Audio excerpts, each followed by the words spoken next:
Tahukah kamu, dulu heroin bukan dianggap narkoba, tapi obat batuk anak-anak? Di akhir tahun 1800-an, ilmuwan dari perusahaan Bayer, iya, yang bikin aspirin, sedang mencari pengganti morfina yang lebih aman.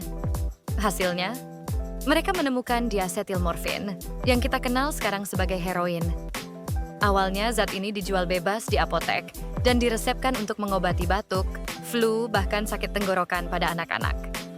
Masalahnya, belum banyak yang tahu kalau heroin punya efek yang jauh lebih kuat dan bikin ketagihan dibanding morfina.